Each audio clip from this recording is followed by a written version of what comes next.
So we're just going to go ahead now and demonstrate how to use your emergency override code. This is the code that was supplied to you. It's on the back of the black card that was given to you on completion of the installation.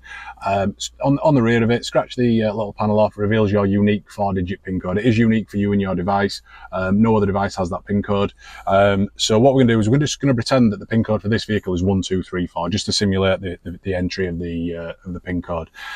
So all you do is you're going to get in your vehicle, you're going to turn your ignition on, so you get your full dash lights like so, and then you're going to press your brake pedal with your left foot. So keep that pressed, nice and heavy. You might need to push on it quite firmly.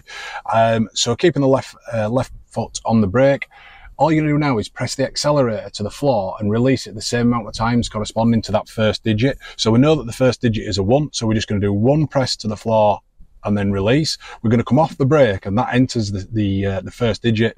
You now go back on the brake. We know the second digit is a 2 for our PIN code, so we're just going to do 1 press, release, 2 press, release.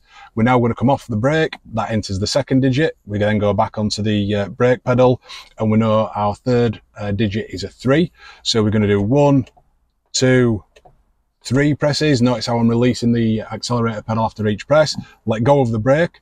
You now go back on the brake to enter the 4th digit. You've guessed, we're going to press it 4 times. So 1, 2, 3, and 4. You now come off your brake pedal. That enters the 4th digit. And what's going to be happening now is your normal indication lamp will be flashing once every 3 seconds.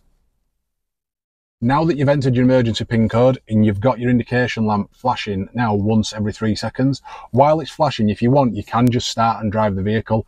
When you get where you're going, you'll turn the ignition off and it will rearm and require the PIN code entering again to start the engine.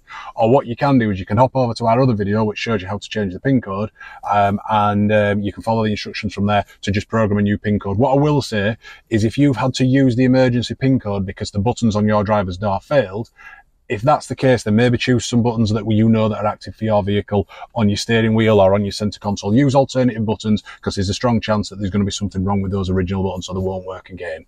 All right.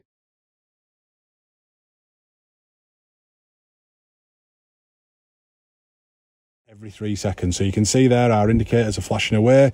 That's telling us that the device is in learn mode and it's ready to accept a new PIN code.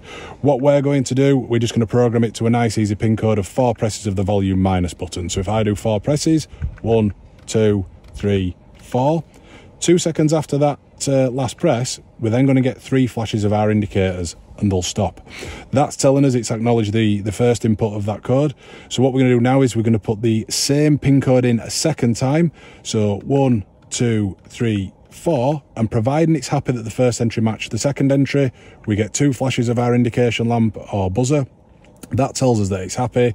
We now let go of the accelerator pedal, turn your ignition off, and all you need to do now is just wait for your system to rearm, and that's your PIN code changed. So